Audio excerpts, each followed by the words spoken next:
So what's unique about Dr. Nancy Healy-Haney is that she's a registered nurse as well as a clinical psychologist and prescribing psychologist. She's our 8th licensed prescribing psychologist in Illinois. You did your fellowship at the Ascension Health Behavioral Health System. You've been a licensed psychologist since 1996 and a licensed nurse since 1995, and you worked as a nurse in Wisconsin. And a psychologist both in Wisconsin and Illinois. And you've obtained psychiatric training and supervision. You do a lot of work individual, family, couples, I think. And you're excited about your work as a prescribing psychologist here in Illinois. So here you go. So here you go. Yeah. Wow, it seems like that I'm all over the place, it seems. But I think I have done a lot of integrative medicine, being a nurse and a health psychologist. But I think Dr. Bonesteel really summed it up. I'm a better clinician now that I become a prescriber. And I appreciate much better the whole gamut of diagnostics, which is really very critical. And as Dr. Kyle had said, you know, we also de-prescribe. A lot of people are so over-medicated. And that's some of the problems that I have seen. And so I think I just know that I'm a better practitioner. And I think if I never would prescribe, I still feel that I have made such a contribution because of the really the educational opportunity that we've had to go through with our residencies and all of our psychopharmacology degree and so on.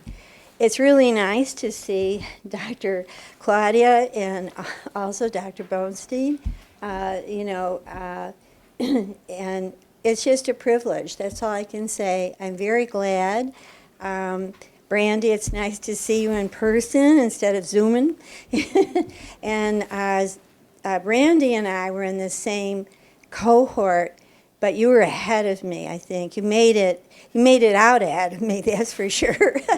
And but we attended an awful lot of clinical things together, so it was very nice to see you in person. So I just, recommend to others who are interested, that you'll have a lot of things to gain by going through the Masters of Psychopharmacology and then on into prescribing.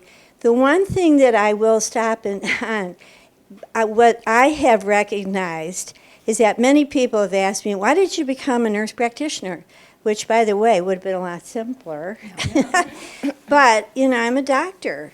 And so I just, felt, wait a minute, this was an expansion of our profession. And though I did observe nursing as it went through the pains of prescribing and getting recognition, I think we'll arrive at that as well. It's just that we are, and going through a lot of the early, pains of becoming recognized. But it's going to happen. Besides that, I think Brandy mentioned what a gap there is. It's really bad, let me tell you, because I'm a child and adolescent psychologist, but I also deal with, adults. And, there's just not enough people who are prescribers. And I agree with you in terms of the children I see. I do diagnostics with them and see a lot of ADHD kids that are untreated. And look at all the education they miss. I have one kid that went through entire, fourth grade and into fifth grade without ever getting any kind of medication management at all. The good news of where I work is that it's a low-income clinic, and we do have both psychiatrists, we have family physicians, and we have psychologists and other clinicians. So the great thing that I have is that we work in a team. And so if we really can't find a child psychiatrist for prescriptions for kids, our psychiatrists will be able to do that. But again, our profession is restricted. And I think it's a shame because I see a lot of the Medicare older adults, and I do a lot of therapy with them. And then when they hit 65, we no longer can offer any kind of medication management. So for my end of that thing, I'm not happy about that. And of course, I see kids on the other end. So anyway, that's my summation of my work. But anyway, thank you, Dr. Beth. Thank you, Nancy. That was great.